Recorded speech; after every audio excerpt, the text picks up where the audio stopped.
Okay. So the thing that attracted me most to your intake form was the long haul COVID stuff and how you're handling that at your practice and all of that. So let's do that. Yes. Unfortunately, we're seeing a lot of it, more than I think people realize that it's become an ailment. What it is, I should maybe start there, is people are getting COVID syndrome, or I'm sorry, people are getting COVID, the virus. And what's happening, instead of in about 2 to 3 weeks, they're pulling out of it. Now, some people are having some fatigue and some chest pain for 3 to 4 weeks. That's still kind of typical. What we're seeing in post-COVID syndrome, and they call themselves long haulers, is 3, 6, 9 months, a year later, they've got a whole slew of really symptoms that aren't necessarily the symptoms they started with. Some could be, some are new. We're seeing chronic fatigue to the point of bedridden, shortness of breath that they can't get up a flight of stairs in a 2-story home, POTS, which is a postural issue where they stand up and their blood pressure rises and then falls and they essentially pass out. Mhm. A big one, which was interesting and took a minute for me to figure out, was histamine reactions. They can't handle high histamine foods. If the allergies are high outside and they're having a histamine reaction, like, it puts them in bed. Mhm. Joint pain, headaches, migraines, brain fog is a big one. Like, patients have said they've gotten in their car and forget where they're going, and they're going someplace they've gone the same store for 10 years, kind of thing. Oh, wow. All of these just really random, interesting, crazy symptoms, Mhm. that can look like a lot of other things. So the only thing that's kind of tying them together is it immediately started after COVID, right? Interesting. Like, and I found it to be multiple different things, but yet I've seen a common thread through all of them that really nobody's really talking about. Every single one of them has, when we've run their histamine levels, it's been really, really high. They've all had methylation genetic defects, meaning the MTHFR gene, either their mom or their dad had a genetic defect. And that essentially, to kind of just the short answer on what that means, is they're poor detoxers. Mhm. They don't methylate properly, meaning getting the bad stuff out, keeping the good stuff to make energy, to make methyl tetrahydrofolate, which is the form that goes into chemical reactions to make energy. And almost all of them, no, I take that back. All of them that have come into my office have an active Epstein-Barr virus case. Wow. I don't know what came first, the chicken or the egg. I don't know if COVID triggered their EBV. They had EBV and maybe it was just about to really put them in bed and express, and they got COVID. That I don't know, because most of them are healthy, happy, normal people. However, when I dig into their case a little more, they might say, yeah, I was burning the candle at both ends. Yeah, I was kind of having fatigue. I was ignoring it. So as I've dug deeper, I have found a common thread of, they had a lot going on. Their immune system was probably right bordering a moment to tank. Their Mhm. adrenal glands were stressed. Multiple of them have Lyme disease. Some knew they did, some we found it. Mhm. So I have found those things to really be common. Every single one of them, I've started with some basic gut repair, like GI repair and a low histamine diet, and that Mhm. has pulled them out of it significantly. 3-4 weeks on a low histamine diet, doing some gut repair, which could be aloe vera, which could be slippery elm bark, which could be L-glutamine, and that's where I really like to do muscle testing and look at their labs and see what would be best for them. Mhm. Um, I'd say 95% of them, 50% of their symptoms were gone in the first couple weeks of just gut repair. Oh, that's great. Then we had to go into antivirals, finding underlying infections, get their methylation pathways going, which we were doing at the same time as the gut repair, get Mhm. their methylation pathways open and working with support. So it's been interesting. Some of them came to us 6 months in bed. Wow. So, Yes. what is going on? Is this a virus? Is this a retrovirus? Is this a virus that is going to be with us the way Epstein-Barr and the way herpes can be with us for forever? I think for some people it can be. Mhm. Some patients, even 6 months into treatment, they're feeling 1,000% better. They go through something really stressful. They traveled. One went through a divorce, and she had what she's calling a long hauler flare. So Mm. very similar terminology as people that have Epstein-Barr virus will say, "Oh, I had a flare up of my EBV." So it could be for the people that I think it lingered with. And what's Mhm. interesting is, their Western medicine doctors really don't know what to do with them. They're not still testing positive for COVID. So Mhm. they're not getting COVID treatment. There has been some clinical or clinics that have popped up, post-COVID clinics that have popped up. There's one here in Austin, and they're doing things like running MRIs, looking at lungs, they're looking at if there's been any major organ damage. And for some people, there has been. Others, they're like, you don't have any major organ damage. You're not still testing positive. This is your life now. And that's just not true. That's not acceptable. We're finding ways to heal their body. Because COVID is an inflammatory disease, really. It really is. It attacks every organ system of the body, where especially and most definitely your weakest link, I found. Yeah. Right. So if somebody has heart issues, it's probably gonna show up when they have COVID. So I think what's happening is these people have some genetic issues. They're not very strong, looking at just their constitution. If you kind of look at Chinese medicine, maybe they had some other ailments, they have these underlying issues, they have these genetic issues, and it just hits at the right time. They could have been under a lot of stress, and I think their whole immune system tanks. And Hmm. that's not going to show up on an MRI, right? Like that's not going to Right. show up on the tests that these clinics are popping up, that they're doing a lot of labs and they're finding if there's any major damage, but they're not really offering a solution. So that's just such a bummer because so many people, first of all, have these underlined, co-infections and different things going on already. And then COVID hit and it really did do a number on them. And it's like the already vulnerable in a way. It was just a bad hand dealt. But what about what percentage of your patients do you feel like that were dealing with long haul, or do you know, were vaccinated? Ooh, that's a really good question. Not all of them. Definitely not all of them.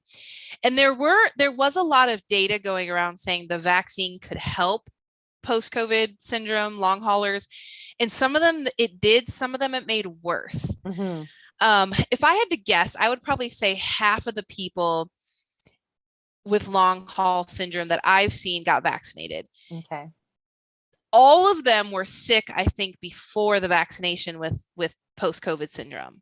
Okay. So I haven't seen the vaccine cause post-COVID syndrome. So I can't say that to be true. I would say a handful of them are saying this virus has already ruined my life.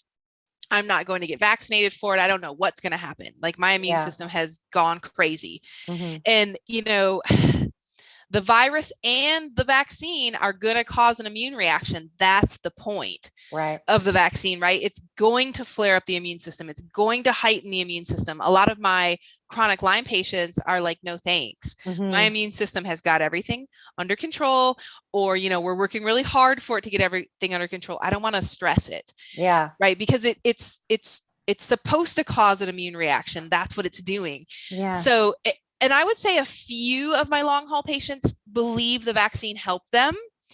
A few said nothing. A few said it made them worse. So Hmm. I It's can't, just a mixed bag. It's hard to know. yeah, I Yeah. can't speak to should somebody with it get a vaccine or not, because I've seen it go both ways. Yeah. I'm curious about, like when they say the vulnerable should get vaccinated, I'm always like, really? Like I feel like Yeah. really, because yeah, I mean, just dealing myself in my practice just with people who are vulnerable, who have EBV and have Lyme and have chronic fatigue syndrome already. It's like you're really rolling the dice with which way it could go. But so what else have you seen in terms of with long haul? There's so much gut stuff, right? I'm seeing Yes. that now. What's up with that? I mean, is that just where it's settling? Before I jump to the gut, Okay. taking it back to the vaccine, the one population in the first study that came out was people with autoimmune disorders did not do well with the vaccine, meaning it flared up their autoimmune disorder, Mhm. like lupus, Hashimoto's, things like that. And I have seen a lot of long haul patients have autoimmune disorders. Not all of them, so I can't say, oh, it was autoimmunity that caused this syndrome, but a lot of them had autoimmune issues that either were in remission or active. I've seen both. So yeah, again, that's what the vaccine does, right? It stresses the immune system. So a lot of my autoimmune patients have opted not to get the vaccine because they feel like it's going to stress their immune system also. I just Right. thought that was kind of worth mentioning, just knowing the Sure. mechanism of how the vaccine works. Hmm. The gut's the most important, moving on to the gut. It's the most important, I think, starting point for 99% of the patients that walk through the door. Yeah. Like patients will come in with depression and anxiety and we'll say, okay, we need to look at your gut microbiome, and they don't understand the gut brain connection, and we put that together. But as far as COVID, like, jokes on us, right? People hoarding toilet paper. A lot of people had GI issues with their COVID cases. A lot of them had diarrhea and loose stools and gut. They couldn't eat, they were nauseous.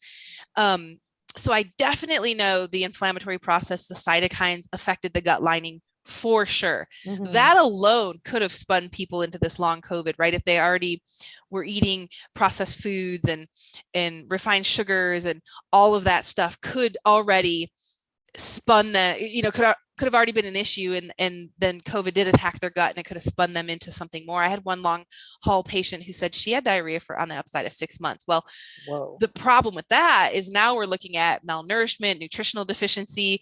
Now we have to just rebuild everything on her. You can't sustain life that way for Yeah. forever, right? So definitely the gut was attacked. Definitely the gut has been the starting point for all of my long COVID patients. Wow. And so what does that look like with your, when you say, okay, we're going to start with the gut, obviously cleaning up the diet. And do you Yes. have some go-tos that are just in terms of supplementation or lifestyle recommendations or whatever? I really like to get a stool sample. And the reason why is I like to see, are we dealing with any underlying bacteria, fungus, parasites, worms? Is there anything in there that we need to get rid of?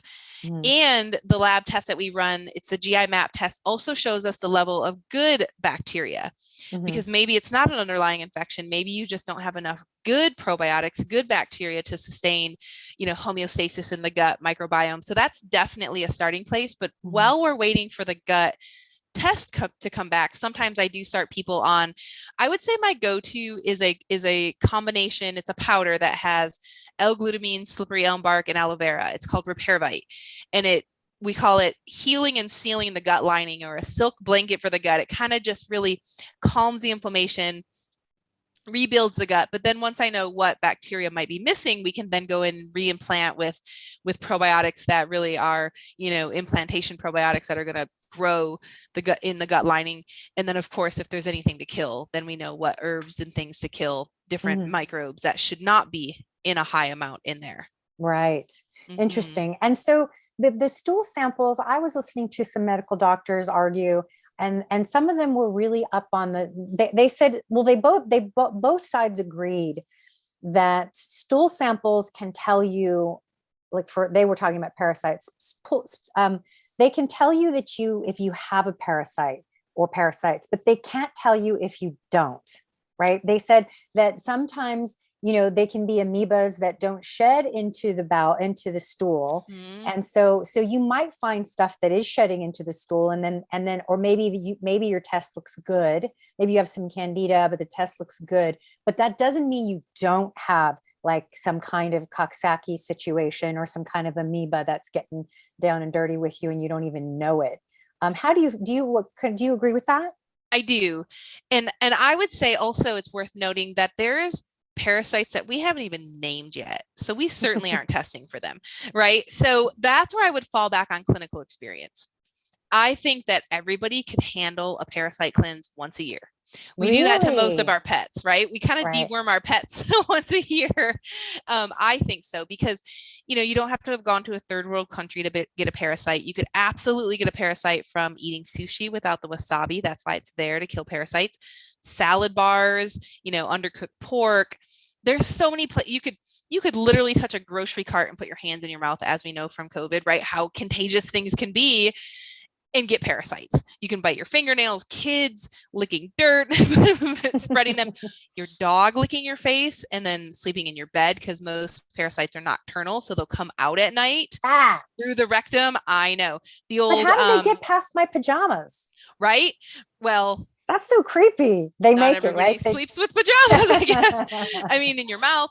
I mean, the old, Oh, uh, I don't want to say wives' tale because it's absolutely true, but the old, yep, there he is. bugger. Putting the old Scotch tape over a Yes. child's rectum to While they're find out if they have sleeping, right? pinworms when they're sleeping, or go in with a flashlight because they're nocturnal and you'll see them. I mean, that's true. Most of them are nocturnal. So, and they do come out at night. So these Just for are a little not, walk. They come out for a little stroll in the evening breeze. who knows? Yeah, I don't know what they're Wow. thinking. Amazing. But yeah, that's a thing. That's definitely, I 100% agree with that. Even if your stool test says no parasites, I would fall back on clinical experience of, gas, bloating, Symptoms and whatever the symptoms are. And it's not going to hurt you to go through a parasite cleanse. Most really. parasite cleanses done right with doctor guidance, they have antibacterial properties, they have binders, they're going to get some junk out. There's toxins, things like that. The best time to do a parasite cleanse is near the full moon. Yes. See, people think because I'm crazy for saying that. because like the rest of us, the circadian rhythms of the tide control everything, and they're more active during the full moon. I have a handful of patients that came in for hormone issues. We've run their hormones because the week of their cycle, and most women bleed at a new moon. No, Mm-hmm. let me get that right. Ovulate at a new moon, bleed at a full moon. That's right. So ovulation is during the new moon, 2 weeks later, the full moon, and they have their cycle.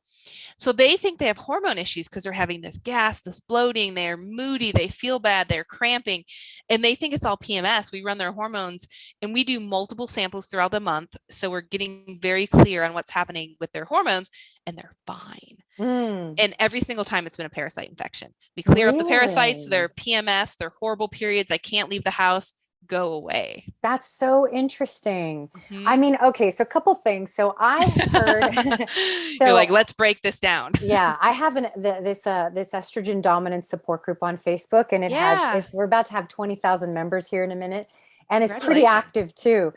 Thank you. It's pretty active. A lot of people engage, and I'm telling you, you can set the clock to the full moon. You can Mm, see this cyclical thing happening with women. And I always just assumed, I mean, my mentor used to say, everybody's got parasites. So it's just a matter of, are they an infection or are they not an infection? Are you living in harmony with these things or are you not? right. And so, but I never thought like the hormone component, because with the hormones, I definitely see, including myself. And I always say, look, if you have some level of inflammation, you're going to probably feel that full moon coming. And the Well, bigger that's the, true too. yeah. And so, but I never thought, wow, I wonder if it's just all of these things. It's the parasites, it's all these things that kind of come up and wreak some havoc around the full moon. It's so interesting. No one has ever been sad they've done a parasite cleanse. At the very least, people feel like belly bloat has gone down. They feel like their clothes fit better. They Hmm. pass larger amounts of stool, so they just feel lighter. I've had patients send me pictures of 12-inch long rope worms. Like it's been Wow. fun. We actually have done, and I typically do this around Halloween because it's fun, a group full moon cleanse. And then typically if somebody sees something come out, I'll have them do it again the next full moon and do it 2 or 3 months, sometimes on the upside of 5 or 6 months, until nothing else passes. Mm. If we're seeing worms pass, and that's fun. I always tell them, send it to me. Just put in the subject line like parasites enclosed, so I don't open it in front of the wrong Right. person. I love that stuff. I think it's the coolest thing Me ever. too. Sometimes it's not for people, but yeah, it's very, very, very common. And it's And an ailment of a lot of things. mhm. And so do you have them assayed? Do you have them checked? Or because I know that I've seen a lot of like candida strands that Yep. look like when they all think they're worms. And then my mentor used to say, I promise you, and he'd send them in and it was just like mucoid Mucus. plaque. And it was like these long, I mean, some of them were so long and they would keep getting them and getting them. And they thought, gosh, I'm infested. And he would say, no, actually, you need to do a candida cleanse, which would also be a lot like like the parasite cleanse to kind of get a handle on that candida. Can you speak on candida too, please? Yeah, so that's why I sometimes have them send in pictures, because you're right. The candida looks more mucusy and kind of just like white and stringy, where the worms are like, no, I have them put gloves on sometimes. And I had one patient literally pull it out and put it like on a paper towel and put um, a measuring tape up against it. And it's like, no, it's solid. So it's like got It's, form to yeah. it and a Oh, head and yeah. ooh, ah. Oh, yeah. Yep. Wow. Yes. Better Um, out than in, right? and then I've seen other ones that are like little white, longer than rice, but multiple little just white, looks like specks, but longer, um, and multiple of them. So I've seen a couple different Wow. types of worms. Yeah. Yes. So Candida's a bugger. Mm, Candida's a tough one to get rid of in my experience and in my opinion, because everything has refined sugar. So everything feeds the dang thing. So you hmm can't just take an antifungal. You have to kill it and starve it, in my experience. hmm And a lot of people don't like the way it comes out with during die off, right? So people have sometimes a vaginal yeast infection flare up. Their scalp gets, itchy and flaky, or they have thrush, or they just feel flu-like and achy. They have diarrhea. So a lot of people, I'm like, if you could just get through the first couple of days of this Candida cleanse, it will get better. It will lift. That may happen. And the diet is very, very restrictive. Like there's only certain fruits you can have. But when you can get rid of the Candida, it changes your life because it Yeah. causes brain fog, fatigue, joint pain, gut issues. I mean, and I think I think the medical community has stopped in the last 10 years prescribing antibiotics like candy. When I was a kid, I'm in my 40s, you went to the doctor for anything. Oh, it's a virus, you get a Z-Pack. Yeah, You're exactly. getting you're getting antibiotics, but doc, For it's a virus. bacterial. I Yeah. know. We don't want Right. it to turn into a bacteria. That doesn't happen. Yeah. That's not how Let's that just works. cover our bases and just throw the whole kitchen sink at it. I have found more recently, at least here in Austin, Texas, that you got to have a positive strep test to come back. They're not throwing antibiotics at you. In fact, it's almost kind of harder to get them now. So the pendulum has almost swung from what I've seen, Great. that you have to really prove you, which isn't a bad thing necessarily unless it's needed. And I've even seen general practitioners say, oh, go pick up a probiotic. I'm putting you on this antibiotic for 10 days. And I was like, brilliant. That's amazing. That's going to help. Hopefully he's telling them not to take it at the same time as the antibiotic, but Yeah. all the things. So fortunately, I don't feel like yeast, I mean, it's still out there and it's still a problem because of our diet and processed and refined sugars and foods. But, I've definitely seen it.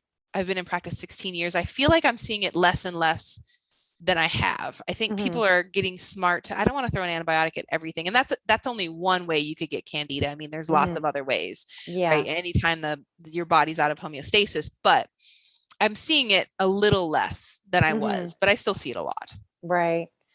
Let's go back and talk more about chronic fatigue, even pre-COVID. You know, a lot of people don't realize and don't know that chronic fatigue is actually like a syndrome. Like if there's actually MECSF and that are virally triggered and things like that. Some people think that it's just, oh, I'm just always tired. And though it can be kind of like a mitochondrial thing where you're Mm-hmm. just not maybe thyroid, or you're not processing, you're not turning your fuel to energy in an efficient way. Right. But a lot of it, especially with women, it can be a viral problem, or even bacterial, set off by Lyme disease and things. Can you talk more about chronic fatigue, as if someone is experiencing it and doesn't know nothing about the viral or bacterial component to chronic fatigue? Yes. So I think you nailed it. You have to find what's causing it. hmm Is it, and I found, and this is kind of broad, but there's typically three underlying issues: an underlying infection, an underlying attack, so like autoimmunity, or stress on the system, stress, adrenal stress, mitochondrial stress, which can be genetic. You could genetically not convert and make your ATP possible properly, rather. So finding the underlying cause, I think, is it. Just accepting chronic fatigue syndrome as your diagnosis isn't digging deeper. Somebody's not doing their job. Okay, hmm I'm tired all the time, but why? Is there a bacteria? Is it Epstein-Barr virus? Is it Lyme disease? Same with fibromyalgia. Okay, you have pain everywhere. Why? Is it a toxin? Is it mold toxicity? That's another one I'm seeing be a real underlying root cause for chronic fatigue, is chronic mold syndrome, living in a moldy house or being exposed to mold somewhere. That's been a big one here in Central Texas in the last few years. That's really popped up, I think, Mm. between the humidity. We've had a lot of rain. Houston, we're seeing a lot of patients come from Houston who had the floods a couple years ago. Oh, These people are wow. living in homes with mold after one of the hurricanes. And yes, you're fatigued, or yes, you have pain, but your body doesn't wake up one day and your thyroid says, I'm not going to make hormones anymore. Hmm. There's a lot of things that get there. And oftentimes it's adrenals, like you were saying, right? The thyroid and the adrenals are really kind of antagonistic of each other. So if you're under a lot of stress, the thyroid slows it down, and then now we're going hypothyroid. So again, finding and fixing what's causing it is the only way to pull out of it. You Hmm. know, you can't supplement your way out of it if there's an infection, right? You can kill the infection, like you can do the right things. And then of course, diet matters. If you're giving your body, fuel that doesn't really produce ATP and energy, you're not, you're eating processed foods, of course, you're going to be tired like that. Hmm. You're going to go up and down.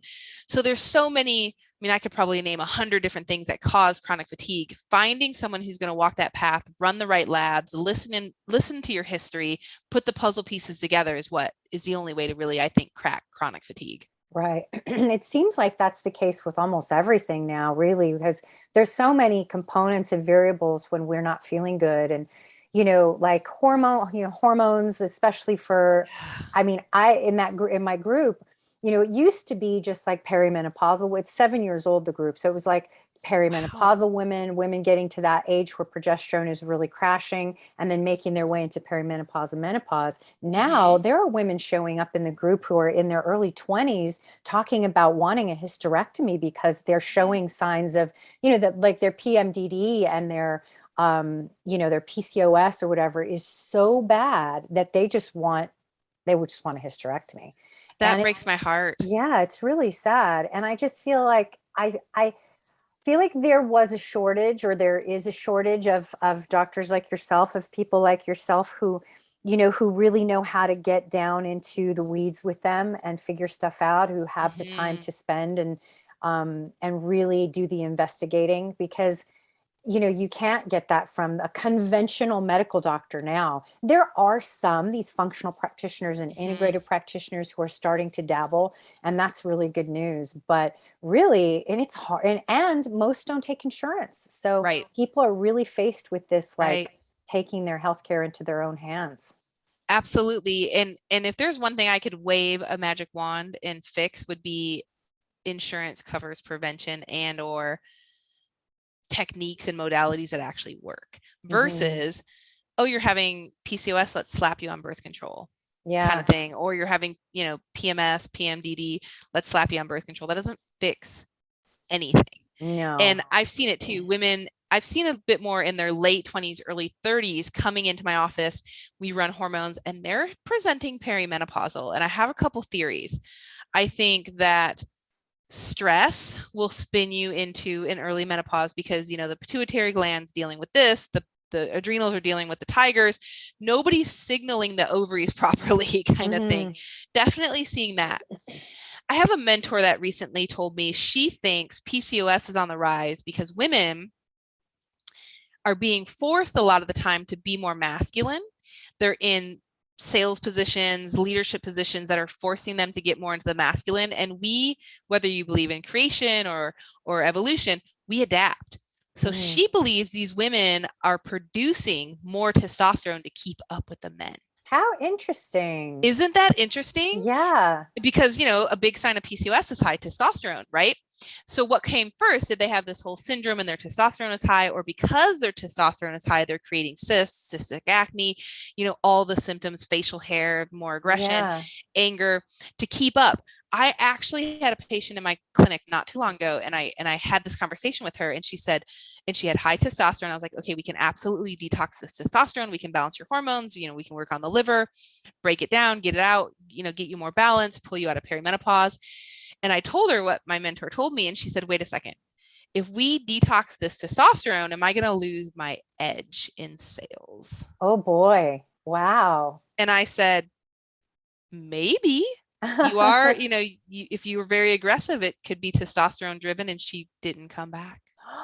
Wow, that's Didn't so follow her interesting. protocol and was like, I'm out. That is a case study. That is fascinating. Right? And I was like, Yes.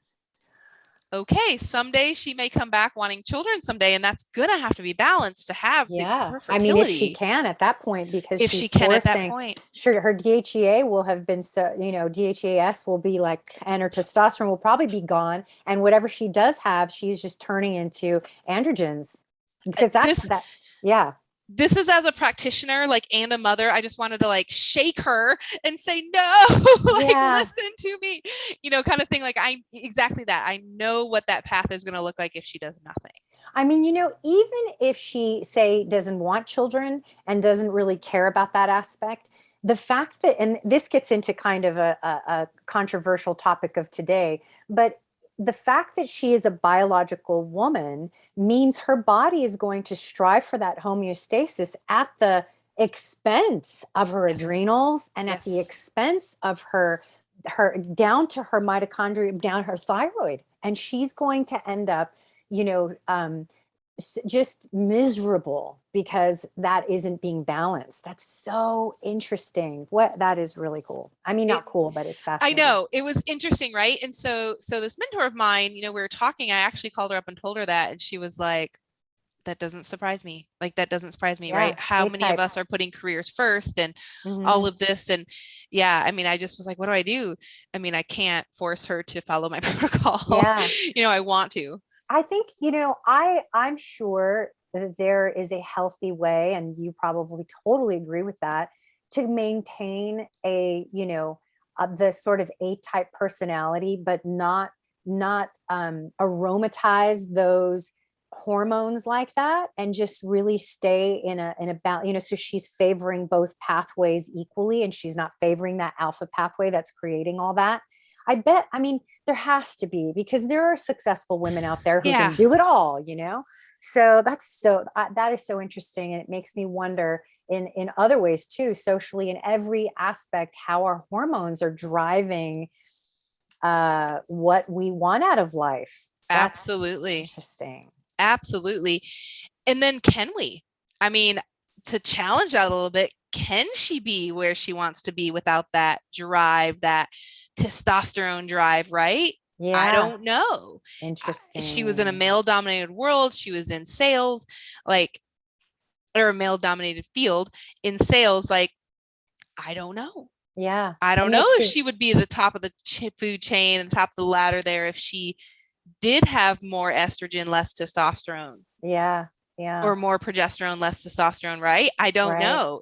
All of it was so fascinating. And I'm like, okay, this is out of my scope of practice. We need mental health help here, Yeah, kind of thing. yeah. Like, I just don't know. Right.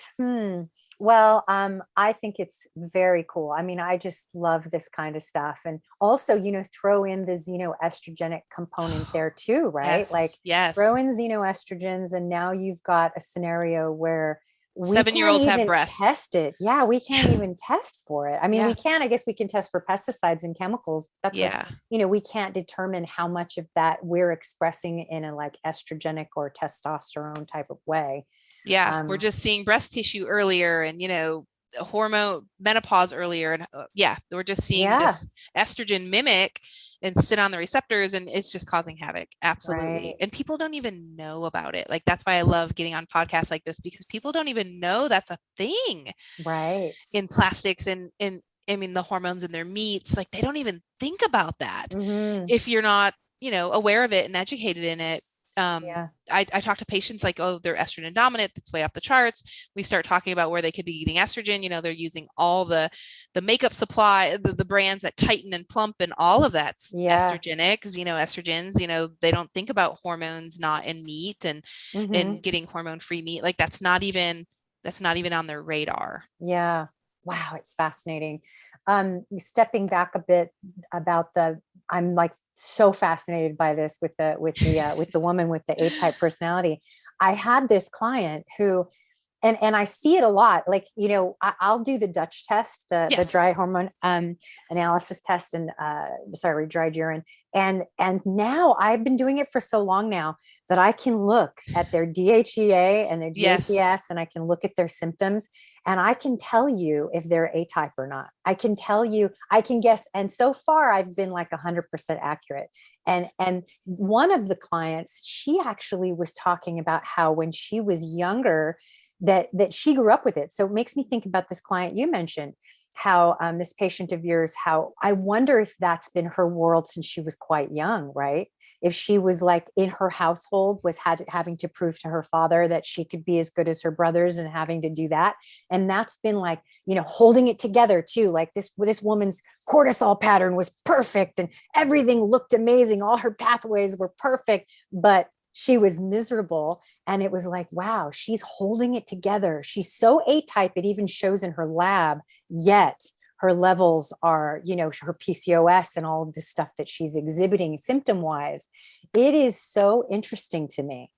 My thought is she's holding it together till she's not. Right. Until she gets to like 47. I think it's going to crash. Right. Yeah. And I've been there. After I had my daughter close to 40, running a practice, brought two more doctors on, and I was like, okay, well, I'm an older mom, I'm supposed to be a little tired, and I found out I had an active Epstein-Barr virus and Hashimoto's going on, and my history is Lyme disease, much younger at 14 years old, recovered from it, and I thought, oh no, we thought this could happen post-pregnancy, I'm gonna have a Lyme flare, but it felt different, and I realized, like, yeah, no, you can't run at this rate anymore. You're a mama, right? Like we think we can do it all. And I struggle, right? Like I struggle with, should we be at home with our kids?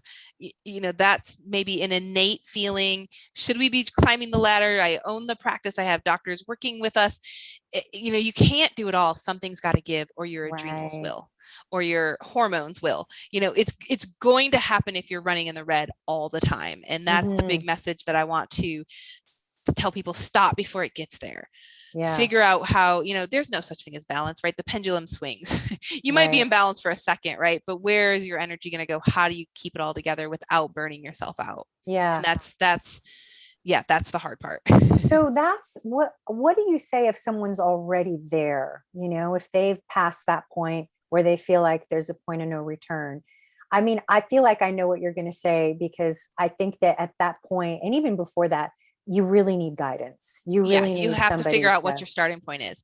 Yep. You have to do the right thing in the right order. You have to start at the starting point. So, if your liver enzymes are high and you feel like, oh, I need to go do a liver cleanse, but your gut can't process the toxins the liver is dumping into the intestinal tract to get rid of it, it's not going to work. Right. So if the thyroid, here's another perfect example. If the thyroid is low and you're fatigued and you just keep giving your body more and more thyroid hormone, but it's really because the adrenals are overactive and the thyroid's trying to slow it down, until you fix the adrenals, you're just going to eventually shut your thyroid and pituitary off because they don't have to make hormones anymore. Right. So finding what's actually driving the burnout, the fatigue. Is it an infection? Is it adrenal fatigue? Is it autoimmunity? You just have to figure that out, or you're just going to keep spinning. You might feel a little bit better doing this and doing that and, cutting out foods. But until you really fix the problem, it's not going to heal. Yeah. You have to have a plan. I think that's the thing I noticed the most in our group, is that women just feel overwhelmed by everything. First, they feel like it's a relief to have a group to go to and start talking with other women who are going through the same things or similar. But then it's also overwhelming because they're like, there's so much information. Where do I start? And then they're exhausted. And they also have their families, and they're just, like you said, burning the candles. Yeah, it's too much. Yeah, it can be just too much. So having someone to say, okay, this is step one, this is what we're going to do, and not overwhelm them with 18 things to do at once. Right? Sometimes we have to, slowly step into, we have to heal the gut. Let's just focus on this. And then finding precisely what's out of balance, right? So if the gut's not working, you're probably not absorbing nutrients. So are you low in iron? Are you low in B vitamins? Like, all of that matters. You can't just throw everything at the wall and see what sticks. You really want to be precise, precision medicine, we call it. And then taking it a layer deeper, if they have some genetic defects where they don't detox properly, that has to be fixed too. So, I mean, you can't change your genes, but you can certainly support the pathways and get you detoxing properly. Yeah. Love that. So, let's just throw this in. I'm gonna throw a not to no pun intended, but I'm gonna throw a monkey wrench in the mix. What do you think about this monkeypox?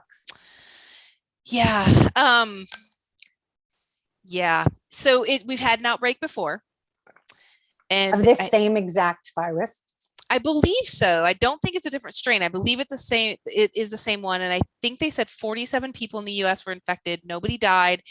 What's interesting is how long it lasts, similar to COVID, right? It can last 2 to 3 to 4 weeks. Um, I think my same thought with as COVID too. If it really is going to be an outbreak, we're probably all going to get some level of exposure. That's a thought. And what's your immune system going to do with that exposure? Are you going to get sick or not? Are you going to get a little sick? Or are you going to be able to fight it? So the one thing I noticed during COVID that at least I've seen is a lot of people have taken a step back and said, I need to get healthy. Yes. I need to get my cholesterol under control. I need to lose weight. I need to stop drinking soda, stop eating fast food, like whatever it is, stop smoking. Oh my gosh, if people are still smoking after COVID, I don't know what to say, right? Like I don't know what to say, because it attacks the lungs in such a way that you don't want to be a smoker. So I think we can only control the controllables. And we can only, otherwise we're going to spin and stress, and that lowers your immune system when you're in fight or flight. So I deal with the public. I had to make a decision early on that I can live in fear and be freaked out, or I can take the proper precautions, work on my immune system, do the best I can to avoid exposure. It's going to happen. And then if and when I get hit, I think it's probably more of when, how's my body going to handle it? And that's going to be a reflection of what's going on with your body. Right. So I feel the same with this. If it's truly going to be as bad as they say, or is it going to be? We don't know yet. Right. But all of it is back to immune system, gut. What's your daily habits? What's your stress level like? Are you burning the candle? Are you sleeping? Are you drinking water? Are you eating refined sugars? All the things that tank our immune system.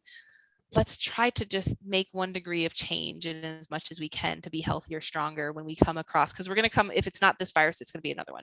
Right. I mean, that's truly what they're, well, in this field that we're in, I definitely have a whole different perspective on viruses. And, I love the way Dr. Zach Bush talks about it, and how we're just exposed to an innumerable, uncountable amount of viruses on a daily basis in our water, in our air, everywhere. And so I've always had that, and just being gut centric practitioner, I've always known that.